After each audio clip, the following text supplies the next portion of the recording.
Wonderful. And with that, I'd like to welcome you again to World Cup Ready, Understanding Economic Impact and Building Inclusive Experiences for Visiting Nations. I'm going to hand you off to today's moderator, Lynette Buffington, Chief of Staff at the Seattle Metropolitan Chamber of Commerce. With that, Lynette, take it away.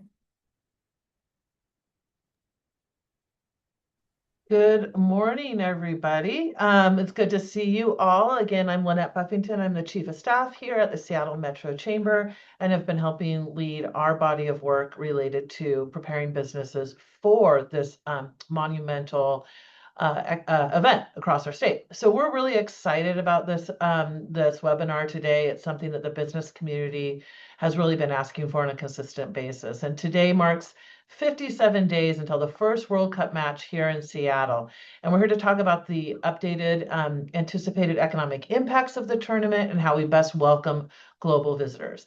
As part of our commitment to business readiness and resilience during this opportunity, the Chamber is proud to convene this consistent series of resources, be it webinars, trainings, communication assets, all of that to help businesses plan and prepare.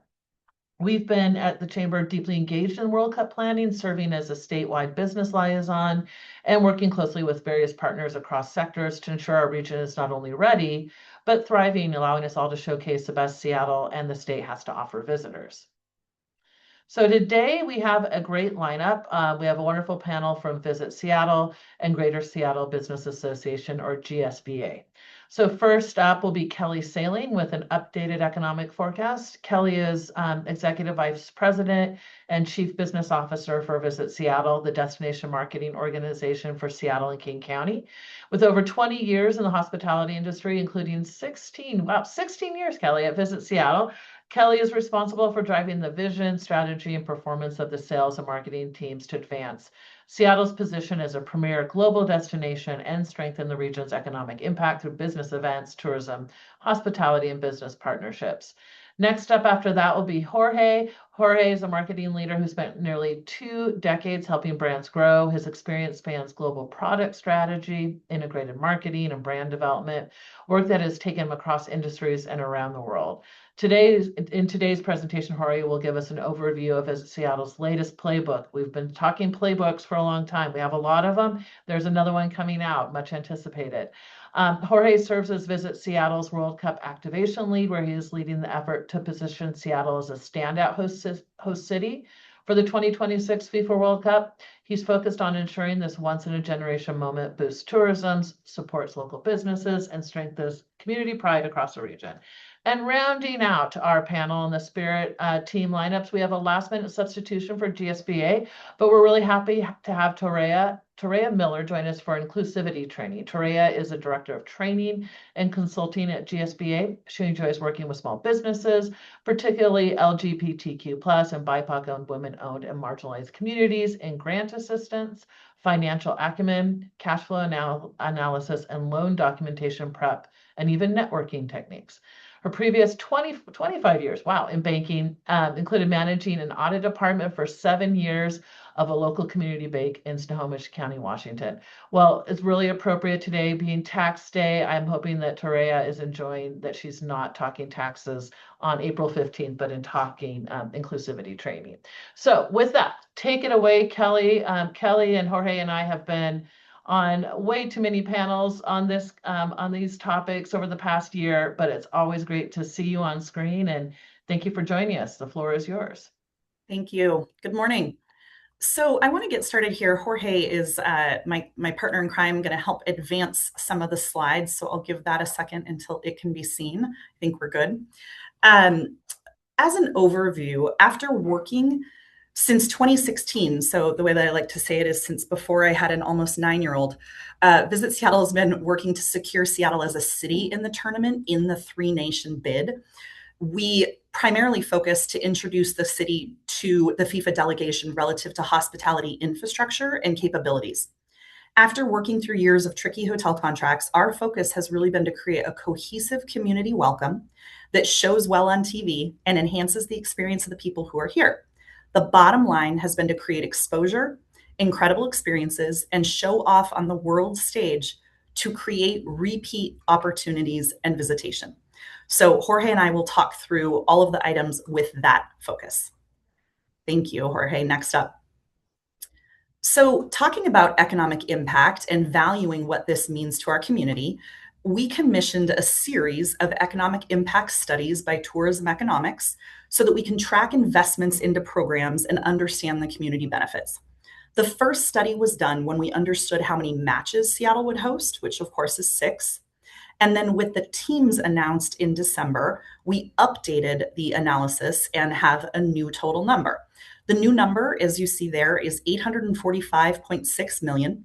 The original number was 929 million. So this refined version is about 91% of that original number, which indicates we had a pretty strong estimate out of the gate. The games in Seattle are projected to create 593 million in direct spending, generate 96 million in total state and local taxes, and support nearly 20,000 jobs. Next slide. The changes that have occurred since the last time. A note that we will do a final version post tournament, but to walk through some of the updates for now. The required capital investment in Lumen and other spots is reduced from the initial estimate. So there's about $20 million less required in capital funding based simply on refinements of requirements from FIFA. Also, the fan celebration model has evolved. I'm sure many of you saw the official announcement in late February. There are now 4 fan celebration spots in downtown, with likely more to be announced shortly. This is now an opportunity to have events around the destination. The 4 are currently Seattle Center, Pacific Place, Waterfront, and in SoDo. The accessibility is then increased. It encourages more visitor exploration of the city, and it spreads visitor spending throughout the community. Also, there's a little bit of factor doing things the Seattle way. So instead of sort of just one giant thing at Seattle Center, this is a bit more thoughtful, special, and different than some of the maybe suggested cut and paste models. It is a fundamental change in that capacities for each of those locations are not the same, and they're not all open on the exact same days. The next change is the attendees. The overall number of match attendees did not change, but the mix of the attendee type shifted. We anticipate more domestic overnight visitors by about 30,000 and about 16,000 fewer international overnight visitors. International overnight visitors typically have the greatest impact on the economic impact due to their length of stay and their spend while they're here. Part of the reasons for that, as you know, we're hosting one team that is currently subject to a travel ban. The Iranian nationals are unable to obtain visas needed to travel to the United States or Seattle for the tournament. And then also, the revised projection assumed that Italy would have qualified, which was sort of expected during their qualifiers a couple of weeks ago. But we know that Bosnia had that upset. So that has less of a traveling fan base, and the economic impact projection will drop slightly again with that. The next here is to talk about the teams. Jorge, next slide, if you will. Thank you. Overall, this is just an interesting sort of algorithm on how tourism economics approaches the qualifying potential from the various teams. So it's broken down into 5 key parts. The match index is a summary of all of the points from the fan index, stage significance, home opener, rivalry, and superstar categories. So the fan index is based on the team's national FIFA rank, also the meta followers and the propensity to travel to from the host country. The stage significance, of course, there are games at stages in the match, with the final being the most points, for example. The home opener, we know that the opening game is in Mexico City on June 11th, and the US opener is in LA the next day, June 12th. Seattle's first game is the 15th of June. Rivalries. There are points for known rivalries. An example is England playing Croatia, seeking revenge from their 2018 World Cup semifinal loss in Dallas. Then there are superstars. So these are our celebrities, and they've got points divided with the stars with the most followers. All of that brings us to the amount of points and how they quantify what the economic impact might be of each of the games. Next slide. Ultimately, here are a couple of the things that have been updated, not just because the teams are now known, but because of geopolitical and macro factors. This is from US Travel, And this is ultimately pointing to some of the pieces that are complicated and also still a lot of hope that exists. For example, risk is a lot more visible. There continues to be some challenges relative to perceptions of safety and also travel into the United States by international attendees. The hotel community has not had the contracted rooms fulfilled in the timing that was originally anticipated. But we've got some data from Expedia and also from US Travel about the true last minute nature of how these attendees, both people going to matches, but also people just attending for the vibes, are really engaging in during tournament play and in the month prior. It's pretty wild the amount of last minute happenings that happen. The next slide here is the opportunity that we have, but also some of the risk. As you know, we just talked about some of the perceptions and or cancellations, certainly the airport changing in the region with the war in Iran, and then also the perceptions on social media and other contingencies that need to exist for people to successfully enter the United States. Overall, these are the amount of people, though, that say they plan to stay more than 2 weeks. The spend is 1.7 times higher than the average visitor spend. And 38% are saying that the trip to see a game or come for the vibes turns into a full vacation. Next slide. This really means that our opportunity to welcome up to 750,000 domestic and international visitors is still very, very real. It's been said many times, but it's not 750,000 people all at the same time on the same day. We know that the international spend is going to be high, though it's reduced a little bit based on our teams. We still expect a strong international presence throughout the region, especially with our proximity to Vancouver, taking advantage of opportunities to see games in both locations. And our really charge here is this third bullet point that nearly 65% of attendees have return intentions and fulfillment within 5 years. So our desire to be on the world stage and all of our efforts to ensure that there's a good experience here is to drive that for sustained future in ongoing tourism.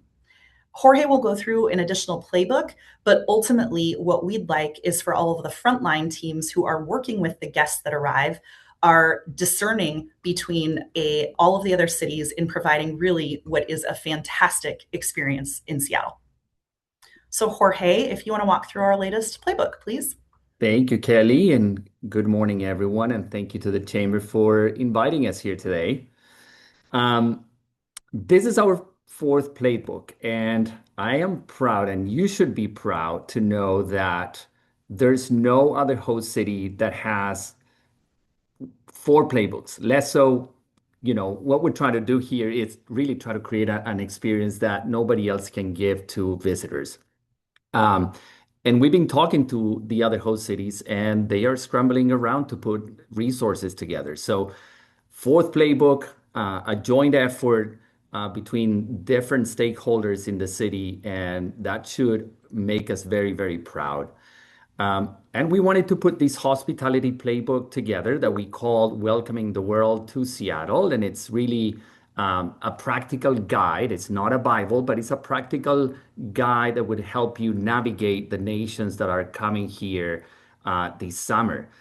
And even though we have 10 nations here, the 6 nations are contained, plus 4 others that are a reflection of the marketing awareness campaign that we've been doing in various markets. So this is information that we didn't just grab from the internet. We connected with the consulates in the West Coast and some of them in DC, which, by the way, some of them send the information that we were trying to gather back to the nations. And we also supported ourselves with our international agencies that we work with. So when you're planning for visitors or guests coming to your business, you should look at your work through all of these 3 lenses that I listed here: the cultural readiness, customer experience, inclusive hospitality. And this really means that we should create an experience that is culturally aware, easy and positive for our guests, and welcoming to everyone. Is this resource or playbook free? Yes, it is, and we want you to use it. Alrighty. So for every nation that is coming here, plus the other four, what you'll find in this playbook is a cultural snapshot. And this is really a way for your team to easily and quickly understand who's walking through the door. We have hospitality norms and expectations. What is it that these guests are valuing the most? That's also very important. Common misunderstandings and how to bridge them. So we included little scripts there that you can easily use and leverage. For instance, a big one is the tipping culture. You're going to notice in the playbook that not every nation is used to the way we tip here. And we added some little wording here on how to approach that specific topic. Dietary, beverage, and meal customs. So including halal, vegetarian, coffee culture, and of course, pacing preferences. Some nations like to stay at the table longer than others, and that's something that we need to be aware of. Social etiquette and communication. We included some do's and don'ts so that it's very easy to interact with these guests and that it feels respectful. Practical tips or nice to haves, little things that create the big wow moments. That's also part of the playbook. And of course, for every nation, we created a quick reference guide. So for every 10 nation that is listed here, you will have a one-pager that your team can use in between shifts if you are a restaurant or a bar, so that it's easy to go and go through the information. On the right-hand side, you have two QR codes. The first one is to download the entire playbook. And the second one is the QR code that will take you to the quick reference guide. So two separate files that you can download and are ready for you to go and download and take. In the playbook, you have a table of contents. So here is the list of all the nations. You have Australia, who is playing here. You have Belgium, who is also playing here. Bosnia and Herzegovina, who's also playing here. Egypt. And then we have France, Germany, India, Iran, Qatar, and the UK. So in the playbook, you can navigate through those countries and click over them. And we created these, what we call the jump links. So you'll be able to go straight to the section for that country and reference all the information. We also included other resources like the other three playbooks that are available for you to use. Service providers, for instance, are you looking for translation services? We have a list of providers there. These are not associated to us, and we're not endorsing any of them, but are services that we believe will be able to help you and support your business.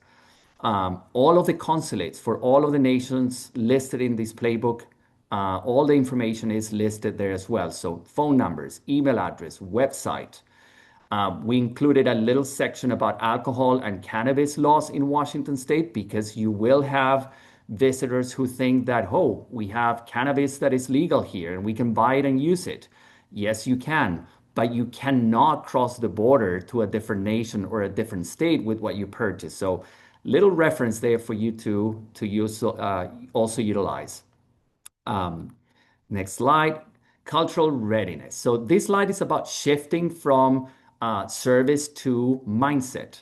It's not just about what we do for visitors, it's about how we honor the nations and cultures that they represent through preparation, respect, and intention. So first, lead with a welcome, not with assumption. Before we say a single word, people are already reading the experience. Our body language, our eye contact, our tone, our warm greeting, it all matters to them, especially with international visitors, because the first human moment can immediately build comfort and trust. So that's important. Second, understanding that communication is more than language.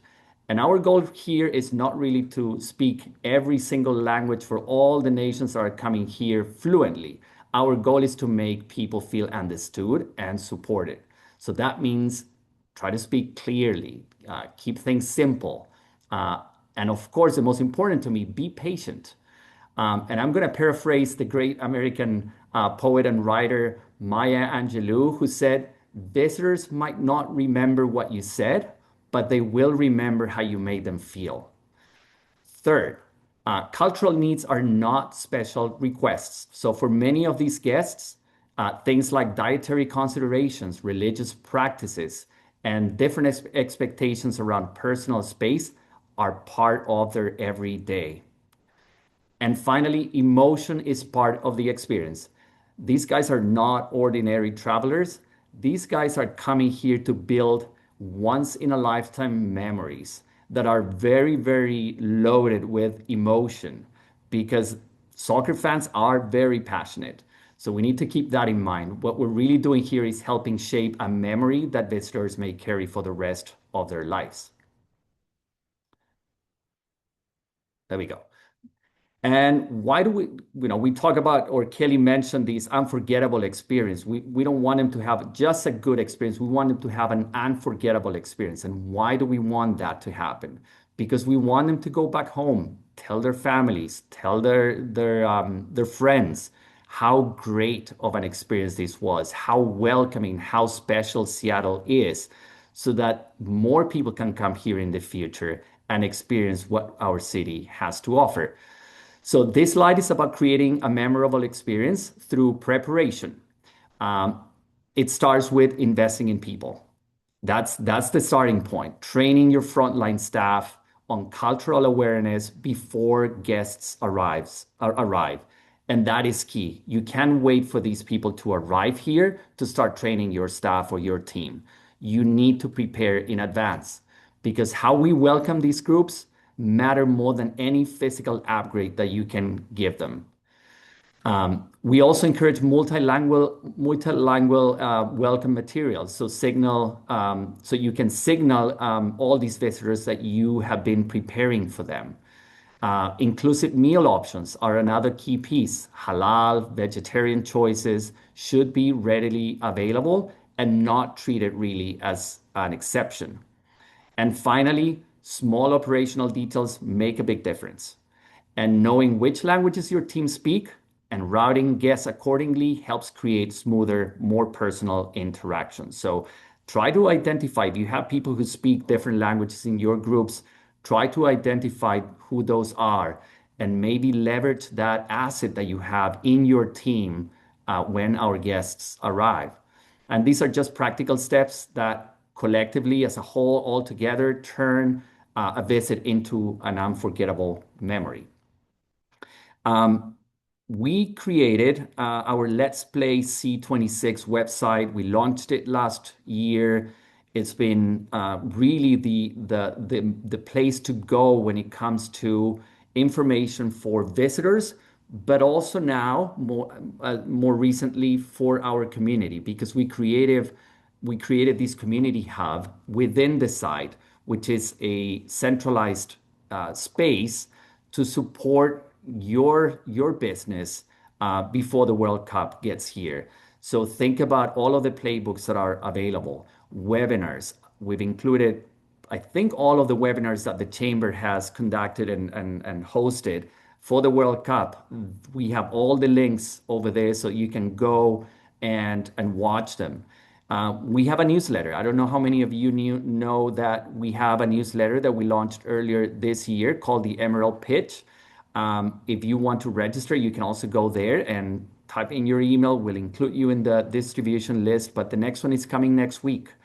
Citywide events. This is a new section that we added to the community hub. So if you have an activation, if you have a watch party, if you have an event around the World Cup, go to this site, type in the information. We have a calendar of events that we'll be displaying on our site so that your event is visible. We'll try to amplify all of that information. Also, marketing collateral and merchandise. We developed a few assets that we'll be making available to you soon, where you can download the files. So think about elevator clings, window clings, tabletops, and potentially flags if you have a business that flies a flag outside, we might be able to work around that. Um, and within this, we recently partnered with Simply Seattle. We wanted to work with someone local to carry our merchandise, our brand throughout the city. So that is going to be announced very, very soon on how you can buy these items. But also, if you have any interest in producing merchandise for yourself, leveraging the brand, Simply Seattle will take care of you. Uh, and lastly, the Seattle Certified Tourism Ambassador Program. Then this is really a program that we've been offering for a while now. It's a 3-hour class that walks you through the hospitality preparations that you might need to know and be ready. It's a training that I highly recommend. I took it as soon as I joined Visit Seattle. Not only you get the knowledge, but you also get a really cool pin and something that you can add to your title on LinkedIn or your email signature. So this is, I encourage everyone to go and scan the code, check it out, and hopefully you can register for the next session. Um, and of course, I can't finish my presentation without putting all of the playbooks here. You have the Watch Party Playbook by the Seattle Sports Commission. You have the Community Brand Playbook that we launched last year. And of course, the Seattle Metro Chamber Small Business Mega Event Playbook. Those are all resources that are available to you. And I strongly recommend and encourage you to go and use them as much as you can. With that, thank you for having us here today.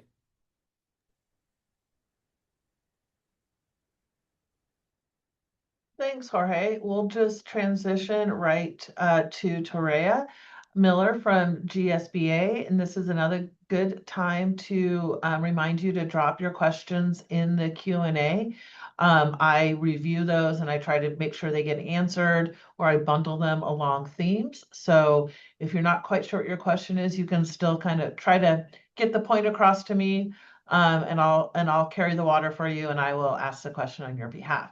So Torea, thank you for joining us today, and the floor is yours.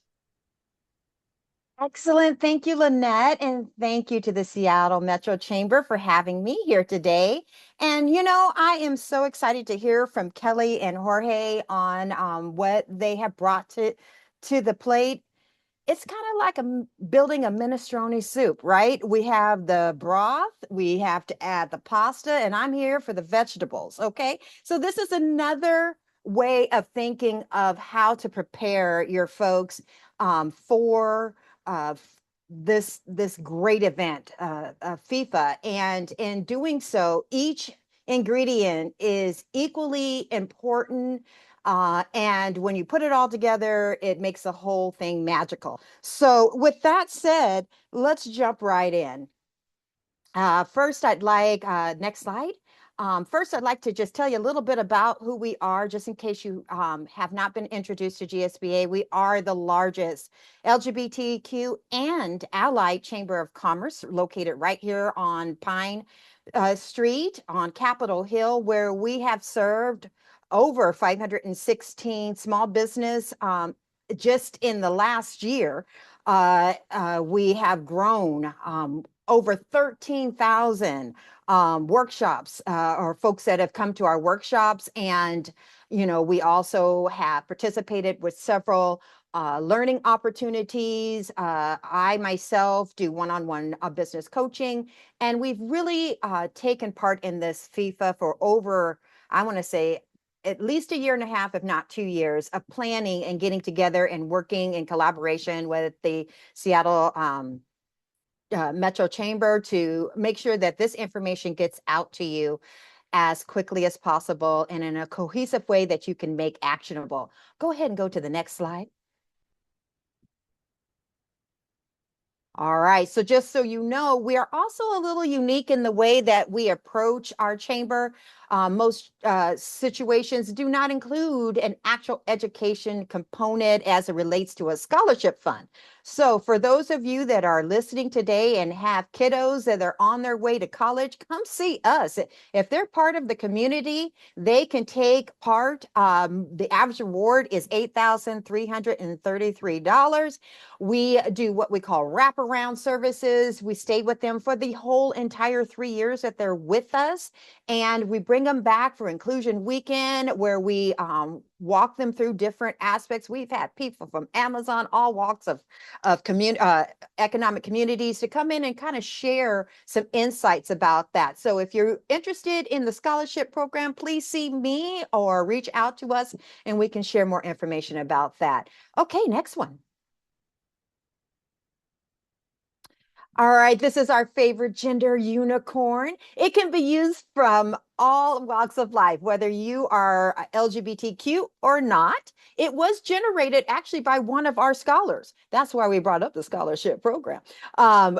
In doing so, you're able to just kind of change the scale based on what you're familiar with. Are you more leaning towards female, male, others? As this was completed by myself, it changes as we move forward. It just depends on how you're walking through life through an average, but it's always nice to kind of ask people where they're at and kind of get a center. Now, the reason why we bring this inclusivity portion up is because you're going to have a unique experience. That is, pride is happening at the same time that we're having folks show up for these soccer games in the World Cup. So there's going to be a dichotomy of things happening, and everyone's coming in, including we're going to be having the Pride Parade smack dab in the middle of this occurrence. So it's scheduled for June 28th. It's going to take up all of 4th Avenue, and it's going to start from one end and end at the Seattle Center. So there's going to be so much happening. And we just want to bring that, as I had mentioned, the vegetables, we want to bring that other side of this and say that just queuing off of what Jorge had said, thinking about all of the members that might be coming into your work, your places of business, and then thinking about where are they on the gender unicorn, and how open and inclusive. So as you are having those training courses with your folks, think about that as well, because you're going to have both types of folks coming into to receive services and purchase products. So I think it's truly going to be a magical time if we look at it, prepare for ourselves, and really be thinking about it in an open mind and a welcoming atmosphere. Okay, next slide. So one of the things that we do here at GSBA is do inclusion workshops. So if that's something you're interested in as part of your training portfolio, please let us know. We have gender pronouns and what they all mean. We talk about privilege and allyship and how the intersectionality happens. This can be also from a cultural background. We do spend a lot of time talking about the cultural differences or the cultural binding of how we all come together and how that relates to also the LGBTQ plus community. We go into microaggressions. That's a deep dive. So if you are thinking about this, I really would start with one-on-one, work our way to 201, and build onto these next areas. A microaggression would be a third. Current climate and LGBT folks can be in a standoff. In other words, you can do that by itself without going through the others. But again, we do recommend kind of hitting them all. And then lastly, ending where in intersectionality, which is what I talked about earlier, and where you fit. This is an important part of that piece, that whole global look at things that are happening with community and how you as an ally can intersect in that in those conversations. Okay, next slide. So with that in mind, just keeping an openness to the process, we just have these words as things and directives of how you can embrace what is going to be such an amazing time. I think this is, when I say magical, that's exactly what I mean. It's going to be a time where we can all come together and have different experiences, and hopefully walk away with such a joy and beauty at the end of the process. So again, I'm Tarea Miller. My pronouns are she, her, and I just so thank you for allowing me to be here today to share these insights. Back to you. Great. Thank you so much, all of you, for being our speakers today. We'll go into the Q&A. There's a couple questions coming in, but I'm going to prep us here a little bit. This is more of an economic question, and I know Kelly alluded to it earlier in her presentation, but it's a question that gets asked a lot in a lot of different ways. Will there be incremental visitors versus a typical summer tourism numbers? Most businesses know how to respond to a typical summer. How will this feel different in the day-to-day with this added layer of visitors? Yeah, that is a good question. So obviously Seattle's sort of high season in tourism is when cruise ships are in and overall school is out in the summertime. So June, July, August, most certainly. And that is not going to change a whole lot because we have a substitution of visitors, really. There are going to be people who won't be here for our typical summer activities, and then they will be replaced by FIFA. So it will be busier than usual with the FIFA, but we will also have some loss, some switch from the folks who won't be here for the typical summer activities. Of the up to 750,000 people, note that, of course, that's going to be travelers to come watch Bosnia play, and our Belgian and our Australian and all of our folks that are coming. Also, it's going to be Julie from Federal Way and Toby from the Tri-Cities and everything else. So that includes all of the people that will be coming to Seattle for the games or the fan celebrations that are spread throughout the city. Great, thank you. Do we anticipate any changes between now? I mean, everybody says it's the plan until it's not the plan, right? With everything, we've been talking about traffic intensity planning, we've been talking about dignitaries coming in towns, like everything's planned that can be planned until something happens. So do you anticipate any other changes to your projections, to your guidance, to the hospitality sector, or folks that have frontline service in relation to this readiness for this global traveler? I mean, I think yes, because every single day we wake up, the world is doing something new. Mhm. So from that perspective, for sure, and really from the hospitality standpoint in that sector, I think that reservations and contracts and agreements and those pieces are really happening. So that's the change. I don't know that that's different than anticipated, but that really will be cemented over the next month and a half as things move in. The last minute nature of this traveler and of people attending this tournament is like nothing we've ever seen. And that there is data that says that that's true for previous World Cups. And I think we wanted to be different, and here we are. And really, the huge bulk of people making plans are inside of 30 days and really inside of 2 weeks. I've got a stat here, Lynette. Give me 1 second. That the number of people of hotel reservations that are being booked inside of 6 days historically, and could be true again, is 47% in Right. under 6 days. Like, how do you know? Anyway, so that is very real. The other thing is, of course, it depends on if you're in the group stage or if you're in the round of 16, because as you go deeper into the tournament, into the round of 16 and quarterfinals and beyond, it's even more. It's like 51% that are under 6 days. But really, the bulk of the people, 12% are under 14 days, another 10% under 20 days. So we're going to see things really rapidly start to take shape over the next month. Great, great. So this is, I'll let Tarea and Jorge kind of decide how they want to respond to this. The cultures and practices that are coming to Seattle are maybe new for our frontline community in terms of exposure to customs, language, dietary needs, and things like that. We have your playbook, Jorge. Is there a quick study on creating a more inclusive environment and welcoming environment? Aside from the playbook, are there any other guidelines when folks are thinking about kind of that immediate responsiveness to the cultural differences that might be coming through? And there's both sides of it, right? Like Seattle's a very inclusive place. The nations that are coming are way more restrictive in those beliefs and acceptances. So I consider it a two-way street as well. So any thoughts on that? Yeah, I don't know if there's any other resources that we can tap or lean on to for our group here to use as a resource. I think to me it's just, let's just be us, just like in Qatar when they were allowed to be them and visitors had to adapt. I think there's more room or less room to adapt here because we're so open and we're so welcoming and we allow people to be themselves.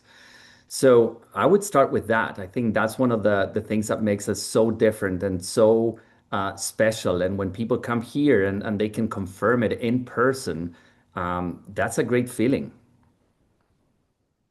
Troy, anything on that? Yeah, I would agree. Normalcy is really part of the key ingredient in this process. But I also would share that if you're listening for understanding and you're walking in welcoming spaces, you have the opportunity to be open to all the experiences. I think that if you go in thinking that you're going to have an aggression or something happening in regards or someone that's not going to be accepting, you will see that, right? So, because you're expecting it and you're looking for it. But if you go in with, I'm going to be welcoming, this is going to be a normal day, I'm welcoming already. And as folks come in, then they're going to feel that. They're going to feel the love presence. And if everyone is, I mean, I'm not just sprinkling, like we say, unicorn dust and feeding rainbows and unicorns here. I do recognize there is going to be some type of cultural um, things to be considered. But I also feel that if you come in a space of peace and understanding, that's what's going to lead when you're having conversations or you're confronted with something of this nature. So trying to be open and welcoming and a space of love, I think is really the leader in this process. Right. And I think there something that was said to me in another space I was speaking at. Seattle carries a very solemn and heavy responsibility to educate the world on Juneteenth, because we are hosting the U.S. Men's National Team on Juneteenth. So all eyes will be on that game, and we'll have an opportunity to tell the world about the meaning of Juneteenth to our nation and also our Pride game as well. So while FIFA controls the stadium, we all control the vibe and the environment. So keep that in mind that FIFA, while they have their strengths and weaknesses as an organization and what they do control within the stadium is their purview, but Seattle gets to still hold the vibe and gets to honor our value system as an inclusive place. So I appreciate both Jorge and Toria speaking to that. Now, the remaining questions are getting into some operations stuff. I've seen this question before. Visit Seattle created a wonderful community brand that anybody can use. So how can, or is it even possible to connect with Simply Seattle to run your own merchandise using the brand? And how would a business handle that or an entity handle that? We can handle it two ways. I think the easiest way would be to go straight to Simply Seattle and reference that you would like to leverage Let's Play C26 brand, and I can provide a contact for that, or they can come to me and I can bridge the communication as well if that's something that you would prefer. Okay, great. Thank you. But also, since the brand is just widely available, and certainly you're the keeper of your individual business, um, intellectual property, you can combine those into, makeat-shirt.com and do any of those pieces with it. There's not restrictions. Certainly, we're all about supporting any Seattle businesses, and Right. Simply Seattle is already producing some things if that's something you want to capitalize on. But there are no restrictions apart from the brand guidelines within the community brand that we created. So they could pick any producer to. That's right. Right. Great. That's really important to know. All right. I'm going to stay with Kelly about the stat on expected domestic travelers versus international travelers. I saw some numbers there about the difference, but can you revisit that? So expected domestic versus international. Yeah, I'd actually appreciate if you go to the next question and give me a second to look it up. So I have that in front of me. Give me just a minute. Yeah, so let's talk about challenges for businesses during this time, especially outside of downtown. So I'll frame the person posing the question framed it really well. Downtown is going to have surges and friction points. There's some things that lessons learned from past mega events about how crowds move. And trying to spread that crowd and the opportunity across the city. So there's a couple things just to keep in mind is that the crowds will be moving at all time. Well, we'll have some resources to keep them moving. One, the 4 fan celebrations that are through downtown. They started at Seattle Center. There's one down by T-Mobile. There's one on the waterfront, and there's one at Pacific Place. And then Westlake might even have something. I'm kind of getting everything blurred. So if Jorge or Kelly remember the difference on that. Those are all on the LOC's website, so that's easy to confirm my information. That will keep fans moving around. That means that maybe when you typically didn't have people around your business on a Tuesday afternoon or whatever, you might. So it's really important to watch the hours of those activities. There is also something called the Unity Loop that you'll start to hear more about, but it is a path to encourage folks to zigzag from the stadium up to Seattle Center, but it connects them to Capitol Hill and down to the waterfront across cultural iconic spaces and businesses throughout the city. So people will be a very digital centric visitor. They're going to be looking at their phones. They're going to be playing the See and Win app that the LOC has developed. They're going to be looking at the Unity Loop. So I guess that I'm telling you all of that as a downtown or greater downtown business to recognize your patterns of business will look probably different. For those outside of downtown, I think it's important to acknowledge what Jorge put up and then what the LOC has. Jorge and Visit Seattle have a calendar of activities happening in and around Seattle and outside of Seattle a bit, like not outside of downtown. Let me phrase it that way. So you can start identifying what's happening in your community and seeing if that's going to be an opportunity for you or not. I would definitely talk if you're not in downtown Seattle, but let's say you're in Ballard. Ballard probably has a business association that's out there talking about how to be celebratory during that time or acknowledging the surge and frictions there. Utilities or other infrastructures that could be impacted. Transportation is probably the biggest one. Our last webinar, which is on our website, you can watch the recording. We went with Sound Transit, King County Metro, SDOT, and WashDOT, and the consultant for the World Cup response transportation plan. We had that webinar, and you can see some traffic intensity mapping. I'm sorry, let me rephrase that. A traffic intensity calendar that tells you when there's going to be those big surges. That I think is the biggest disruption. And if you're an employer, you're going to want to think about your workforce and the mobility of your workforce. You can also look at those game times and those cruise ship days and the baseball games and really have honest conversations about your staffing and resources. Then I would obviously plug our playbook as giving you some of the resources to think about business readiness on those surge days and ordering supplies, shift management, and things like that. But if you're outside the downtown core, your transportation will be impacted. There's no way to avoid that. But other infrastructure challenges or disruptions, probably not much else. Oh, the last thing I would say is if a head of state or a dignitary comes in, that's a whole different transportation plan, and those are known, at the last minute. So by design, right? So it's important to stay tuned into that. All of our transportation partners have really good comms, and they'll be pushing all the relevant information out. And if there's more questions on that, for that person that posed the question, please let me know. All right, Kelly, back to you.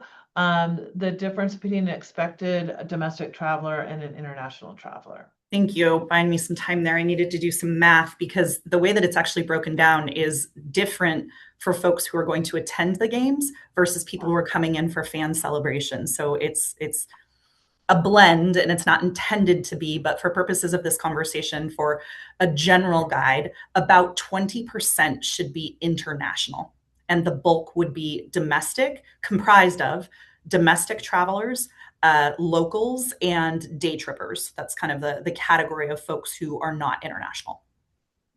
Great. Thank you. I wanted to also touch on something that I say every webinar, that we talk a lot about welcoming visitors, but this is also your time to welcome new customers that are local to you and being a responsive and welcoming business. But it's a time to, I guess, flex up some of your business acumen and make sure you can attract locals, right? And also be there for your locals. They're going to continue to come into your business, and let them know that you will still be open and running, even if you modify to respond to this global audience, that you're still there. And I ask you as consumers in the community, also do not abandon your regular haunts and locations, because they count on you to be there. You're part of their numbers and their planning. So please don't forget to do that. We also, Jorge talked about the playbook, but is there a way to modify this or customize it for our specific neighborhood or business type? Can you give us some guidelines on that? Absolutely. I think, excuse me, I think this is a starting point. I mean, it's when we collaborated with consulates and agencies from around the world, we sent them a set of questions that we thought were relevant. But we can certainly think about every question and every scenario. So absolutely, I think this is a starting point for you to, if you want and you can, build something that is better for you, that is more suitable for your needs. So absolutely, the answer The is way yes. that the playbook is designed is a deep dive based on not only the countries that have matches here, but also countries that we anticipate strong travel from. And it is, 4 or 5 pages of information on each of the maybe customs and protocols That's for great. folks coming from those. But there's also a summary one sheet for each of those countries. And so you'll see that, and you can kind of create your own from there. If you know that your staff is going to read one thing for each country and you want to call that out, then that's your opportunity to just sort of consolidate those pieces and make something that works best for your business. And maybe it's because you are specifically a restaurant, or you are not and you are retail and you really don't need to worry about a tipping culture or something like that. So definitely utilize it and sort of Frankenstein to make it work Yeah. for your business. Yeah, I mean, what you guys did is pretty amazing, because that has been one of the highest, as soon as the draw came out, right, is one of their, the highest needs, is that curiosity about culture. All right, so how do we get the playbook? I know you had QR codes on the slide. Can you walk us through what the user experience is to get that playbook, Jorge? Absolutely. Let me post the link, Do and people need to log in, or? that is news to me. That shouldn't be the case. Okay. So I will paste here. Give me 1 second here where we are. Can I post And here? so Yeah. let's talk playbooks, because there's a gaggle of them, right? We have a game watch playbook, how to, handle showing games in your business or having an event around a game watch. We have a Visit Seattle's first playbook, right, about the community brand, which Mhm. does require you to register to then receive the assets. We have our playbook, which is a small business readiness playbook. We now have Visit Seattle's inclusive, welcoming the world playbook. We have a business awareness around human trafficking playbook. So everything's a playbook. And I think we are a really unique host city to do this volume of resources for our business community. So I think it's really a great opportunity. And I'm making some assumptions that everything here has a bit aside from the Game Watch playbook, has a bit of evergreen capability to it that it's all about good practice and usability. Looks like maybe that link has been fixed, and if someone wants to test that and let us know. Yeah, Jorge dropped the link in the chat specific to the community resources, which depicts the 4 playbooks that are downloadable from Yeah. the Chamber, the Sports Commission, and Visit Seattle. Okay. The link that I posted is just generally the Community Hub page where maybe Got it. there's some more information. So both of those good resources. As Lynette said, there are, you do have to agree to the terms and those types of things, but they are widely usable. So if there's any challenge getting through to those, reach out to us. Right. And the last question, are we able to use your slide deck at all is there accessibility to that? Or do you have something you'd like to modify before maybe businesses use it with their employees? I've got 2 slides that I need to remove just because they are US travel for members only. But apart from that, the rest of them are absolutely shareable. Okay, great. I know folks like to use some of the stuff we all present directly and not have to reinterpret it. Yeah. All right. Well, that is it for today. I want to thank you all again. Toria, anything else you wanted to add around GSBA resources and some of the conversation you've heard us have here today? Absolutely. Just be a beacon for everyone. I think that we are that for the world as others are considering this in the future. But I also wanted to highlight our Economic Development Conference that's coming up on May 20th from 8:30 to 3 for those that want to learn a little bit more about FIFA, because we're going to have some folks come in and talk to that as well. So we're keeping FIFA alive and trying to support all of our small businesses where you're at. Great. And thank you again for having us. I appreciate it. All right. So today's session was recorded and we posted on the Chamber's World Cup resources page and our Chamber YouTube channel. All of our webinars are there. So I referenced the traffic one. But over a year ago, we had Expedia talk about this booking habit, this really hard to imagine booking habit for World Cup travelers with that 2 weeks and 6 weeks out. So there's a lot of information there. You're welcome to view any of those webinars. You're welcome to share them with your network and with your employees. All the resources are there, much like Visit Seattle also created some resources. So please sign up for our newsletter as well. And then use the links we sent in the chat to register for our upcoming webinar. We are going to have one with Liquor and Cannabis Board and expanded rules around being able to do, I'm not even articulate right, but LCB will be there to talk about what you can and cannot do with alcohol. And then we're doing one with public safety and de-escalation with Seattle Police Department. So a lot of stuff coming up as the clock gets ticks down to the first whistle. So please stay engaged with us. And we look forward to seeing you at our next one. Thank you all for coming today. I appreciate it. Thank you for those in the audience for joining us, and see you next time. Thanks. Thank you. Thank